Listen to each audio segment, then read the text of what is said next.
Hi friends! Welcome to NQESHtions You Should Know Part 4. Itong Part 4 na to ay magdidiscuss ulit tayo ng 10 questions in preparation for the National Qualifying Examination for School Heads. Sa Part 4, nag-level up na tayo.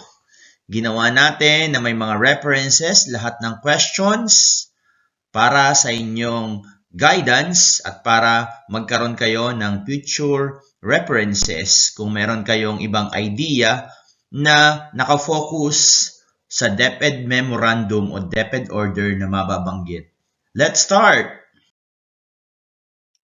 Regarding the National Learning Recovery Program or the NLRP and the roles and responsibilities of schools and community learning centers or CLCs, which of the following is not one of their specified roles? A. Implement the National Learning Recovery Program. B. Align existing strategic plans with the NLRP. C. Mobilize resources for NLRP delivery. D. Submit a monitoring and evaluation report to the Department of Education Central Office. What is your answer?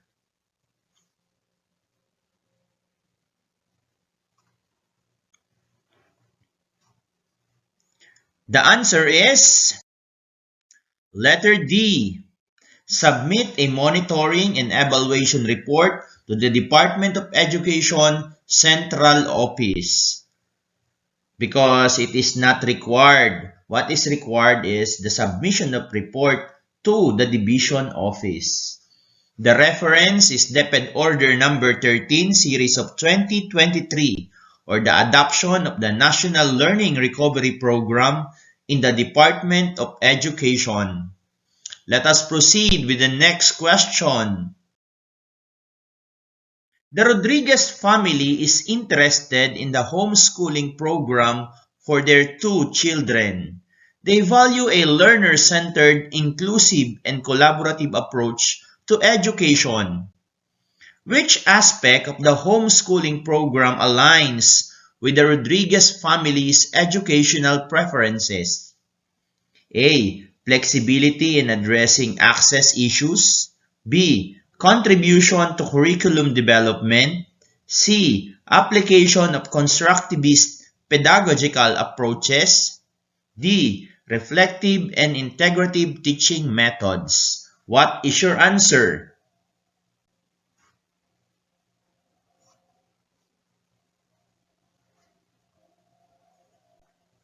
The answer is letter B. Contribution to curriculum development. These aspects, flexibility, application of constructivist pedagogical approaches, reflective and integrative teaching methods, all points out to the contribution to curriculum development. Thus, it is the answer. The reference is DepEd Order number 1, series of 2022, or the revised policy guidelines on homeschooling program. So you should also study the other programs provided by DepEd aside from the regular curriculum that it is providing. Let us proceed with the next number 3. A concerned citizen is aware of a potential case of corruption involving a school principal. They want to report the issue to the appropriate authorities. In this situation, to whom should the concerned citizen report the corruption issue based on the information provided? A. Report directly to the central office of DepEd. B. Report to the local law enforcement authorities. C. Report to the regional office of DepEd. And D. Report to the school's division office of DepEd. What is your answer?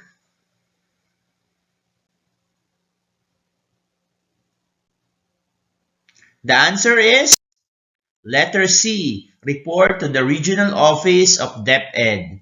The reference is DepEd Order number 7, series of 2022, or the creation of anti-corruption committees in the central, regional, and schools division offices of the Department of Education. Well, of course, if it is a school principal, based on policy, the deciding authority for cases such as this is the regional director. But as per corruption purposes, we have DepEd Order number 7, series of 2022. Next question. An SPTA member, Maria, is unable to physically attend an upcoming SPTA election due to a prior commitment. She wants to participate through remote communication. What is the immediate action Maria should take to ensure her participation in the election of the SPTA election? A. Maria should notify the school principal. B. Maria should send a representative to the election on her behalf. And C. Maria should inform the presiding officer of her intent to participate remotely. D. Maria should submit her vote by mail. What is your answer?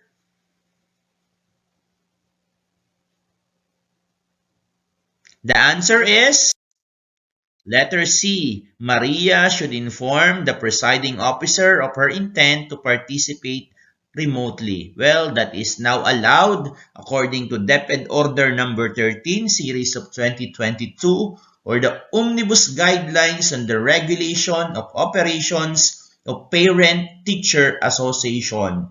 If you will read these Omnibus Guidelines of the PTA, then you will learn many things as per election, organization, and their roles and responsibilities.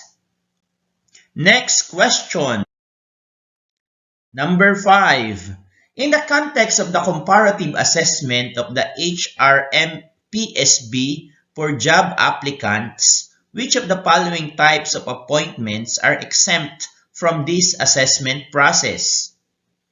A. Substitute appointments, reappointments, and appointments to casual positions. B. Reappointments and appointments to contractual positions. C. Substitute appointments, reappointments, and appointments to non-career positions. And D. All appointments are subject to comparative assessment. What is your answer? The answer is letter A. Substitute appointments, reappointments, and appointments to casual positions are exempted from the assessment process. The reference is DepEd Order number 19, series of 2022, the Department of Education Merit Selection Plan. Next question. In the context of the behavioral events interview process, consider the following scenario. Sarah is an applicant for a management position. During the behavioral events interview, she is asked to describe a situation where she had to demonstrate leadership skills in her previous job. Sarah provides a detailed account of her experience in resolving a significant workplace issue. What is the primary purpose of this behavioral events interview question based on the provided information? A. To assess Sarah's theoretical knowledge of leadership principles. B. To evaluate Sarah's ability to predict future performance. C. To determine if Sarah has previously exhibited key behaviors linked to the required competencies. And D. To confirm Sarah's qualifications for the management position. What is your answer?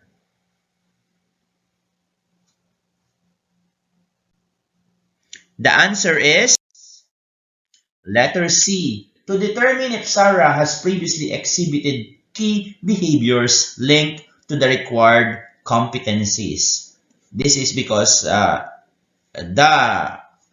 committee should know if Sarah has these behaviors prior to her employment.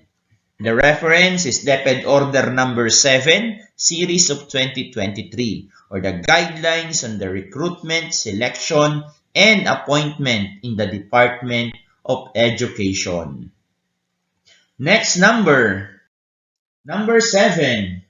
In the context of the general purpose of the School Governance Council, or the SGC, what is the primary function and limitation of the SGC? A. The primary function of the SGC is to manage the school, while the limitation is that it cannot provide feedback. B. The primary function of the SGC is to have a separate and distinct juridical personality from the school, while the limitation is that it cannot engage in shared governance. C. The primary function of the SGC is to provide feedback and engage in shared governance at the school level, while the limitation is that it cannot manage the school and does not have a separate juridical personality. And D. The primary function of the SGC is to oversee school finances, while the limitation is that it cannot engage in shared governance. What is your answer?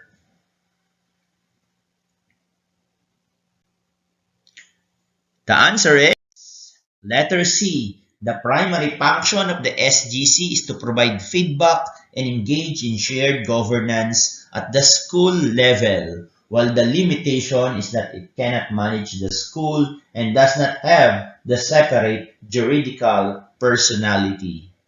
The reference is DepEd Order number 26, series of 2022, or the implementing guidelines on the establishment of the School Governance Council.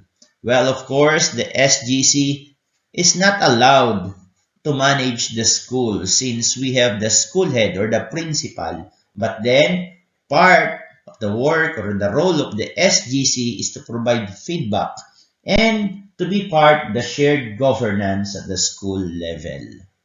Next question, number 8. What is the primary function of a DepEd memorandums or a DepEd memoranda?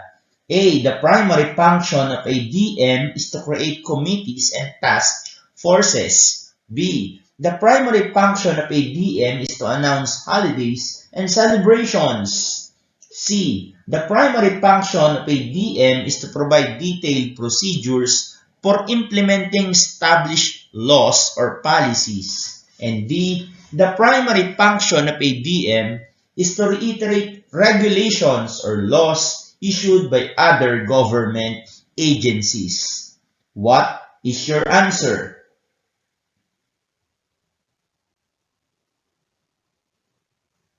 The answer is letter C. The primary function of a DM is to provide detailed procedures for implementing established laws or policies.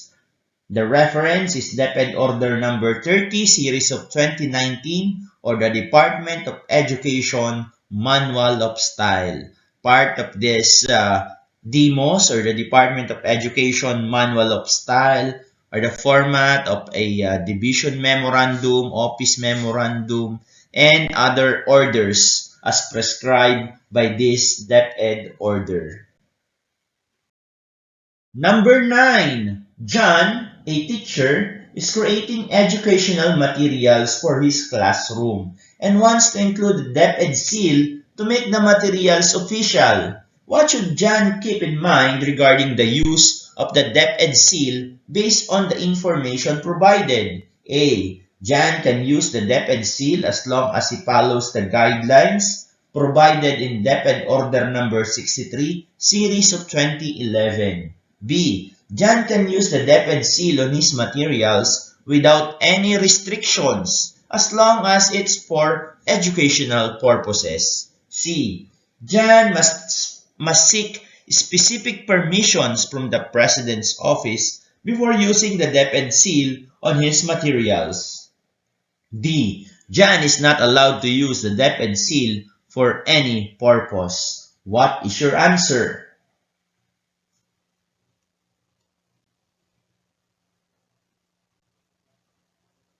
The answer is letter A. John can use the DepEd seal as long as he follows the guidelines provided in DepEd Order number 63, series of 2011. But the reference, of course, is DepEd Order number 31, series of 2019, or the Department of Education Service Marks and Visual Identity Manual.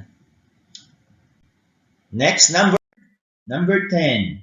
Anna, a public school teacher, is facing a financial situation that requires her to pay off a significant personal loan. She is considering having the loan payments deducted from her monthly salary. What should Anna be aware of regarding the deductions from her salary? A. Anna is free to have any financial contribution deducted from her salary and there are no limitations on the deductions. B. Anna can only have loan payments deducted from her salary if the deductions will not lower her NTHP or the net take-home pay beyond the 5,000 threshold. C. Anna can sign a waiver to allow deductions that reduce her net take-home pay regardless of the threshold. D. Anna should seek permission from her supervisor before any deductions are made from her salary. What is your answer? The answer is letter B. Anna can only have loan payments deducted from her salary if the deductions will not lower her NTHP or the net take-home pay beyond the 5,000 threshold. The reference is DepEd Order number 14, series of 2019, or the implementation of the 5,000 net take-home pay for the Department of Education personnel for fiscal year 2019. That's all. Thank you. And I hope you like this video and blog. And for more information, for more learning, I would like you to subscribe to Aris Barago Vlogs and you can comment, like, and share. God bless!